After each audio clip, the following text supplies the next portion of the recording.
কৃষ্ণ, রাধে রাধে। সকল বৈষ্ণব ভক্তবৃন্দের চরণে আমার শত কোটি কোটি প্রণাম।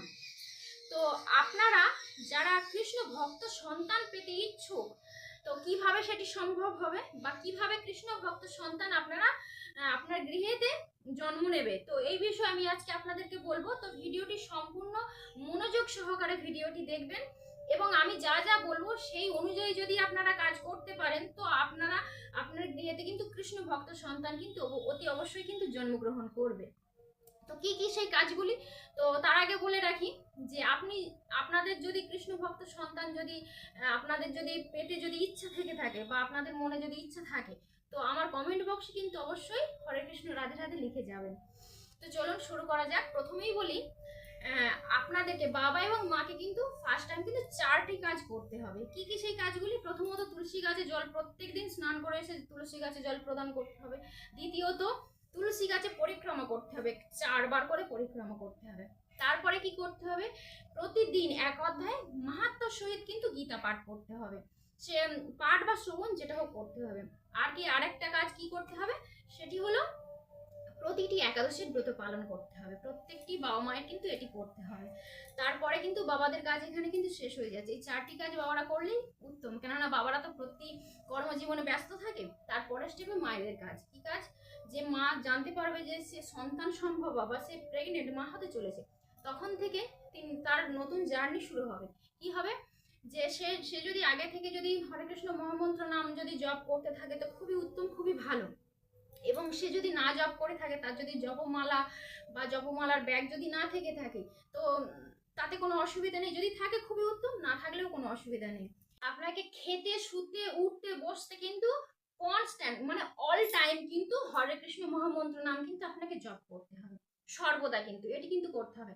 আরেকটি কি করতে হবে, আপনি যখন স্নান করে আসবেন, ভগবানকে যখন প্রণাম করবেন, প্রতিদিন কিন্তু মনে রাখবেন, প্রতিদিন যখন কৃষ্ণর প্রণাম মন্ত্র এবং রাধারানীর প্রণাম মন্ত্র, এটি কিন্তু আমাদের চ্যানেলে দেওয়া আছে, আপনারা দেখে নেবেন বা লিখে নেবেন বা মুখস্থ করে নেবেন। ভগবান শ্রীকৃষ্ণকে এবং রাধারানীকে প্রণাম করবেন। তারপরে আপনি কি বলবেন?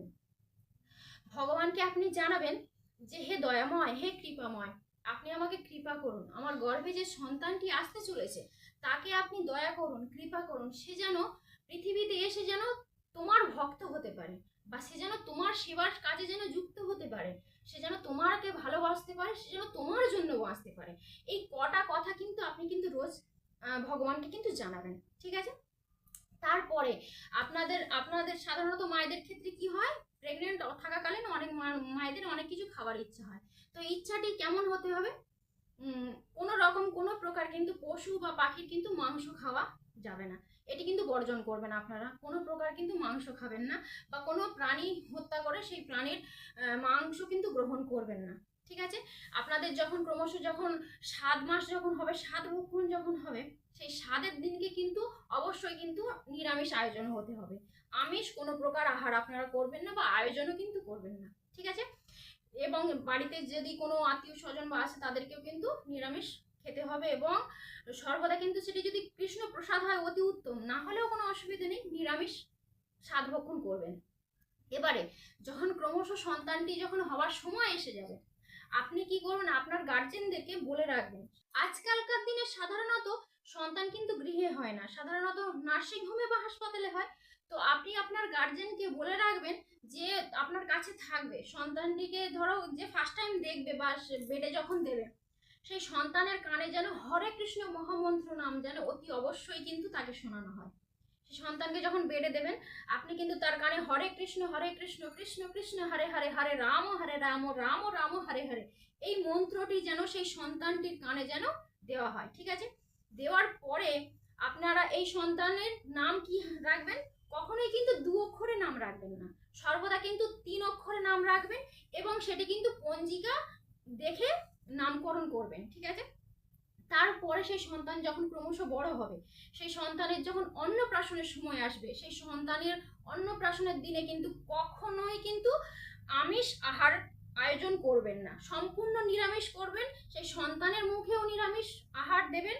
এবং আপনারা যদি অনুষ্ঠান করেন, যত গেস্ট আসবেন তাদেরকেও কিন্তু নিরামিষ আহার করাবেন। কোনো প্রকার কিন্তু জীব হত্যা, প্রাণী হত্যা কিন্তু করবেন না। ঠিক আছে? বোঝা গেল? এই রকম ভাবে আপনারা আয়োজন করবেন এবারে ক্রমশ আপনারা নিজেই দেখতে পাবেন, যখন সেই সন্তান ক্রমশ বড় হতে থাকবে, আপনারা নিজেই বুঝতে পারবেন যে সেই সন্তানের চিন্তা ভাবনা, হ্যাঁ, মতি গতি বা তার চলাফেরা কেমন পরিবর্তন আপনারা তারা সেটি বুঝতে পারবেন।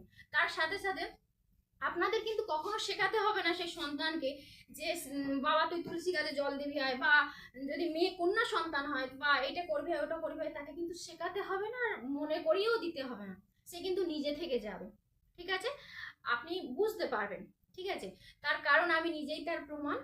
আমার গৃহে সন্তান, যেহেতু আমার ছেলে সন্তান, তো তার ক্ষেত্রে আমি কিন্তু আগে কিন্তু নিরামিষভোজী ছিলাম না, আমিষভোজী ছিলাম। আমি কিন্তু শুধুমাত্র আমার সন্তানের কারণেই কিন্তু আজকে ভক্তিপথে আসতে পেরেছি এবং কৃষ্ণ প্রসাদ কিন্তু পাচ্ছি, এবং সেই সন্তানের জন্যই কিন্তু আমি নিরামিষভোজী হতে পেরেছি, শুধুমাত্র সেই সন্তানের জন্য। কিন্তু তার আগে কিন্তু আমি নিরামিষভোজী ছিলাম না, আমিষভোজী ছিলাম, বা আমার জীবনটা সম্পূর্ণ অন্যরকম ছিল, এরকম ছিল না। ঠিক আছে, তো আমি নিজেই তার প্রমাণ। আপনারা এই কটা জিনিস ফলো করুন এবং নিয়ম মতো পালন করার চেষ্টা করুন, দেখবেন আপনার গৃহেতে কৃষ্ণ ভক্ত সন্তান কিন্তু হবেই হবে। এই ভিডিওটি আপনার আত্মীয় স্বজন বন্ধু বান্ধব পরিজন সবাইকে পাঠিয়ে দিন, যাতে তারাও উপকৃত হতে পারে। ঠিক আছে, তো তারাও যেন উপকৃত হতে পারে। এবং যদি ভিডিওটি ভালো লাগে তো অবশ্যই একটি লাইক কমেন্ট শেয়ার করে পাশে থাকবেন। হরে কৃষ্ণ, রাধে রাধে।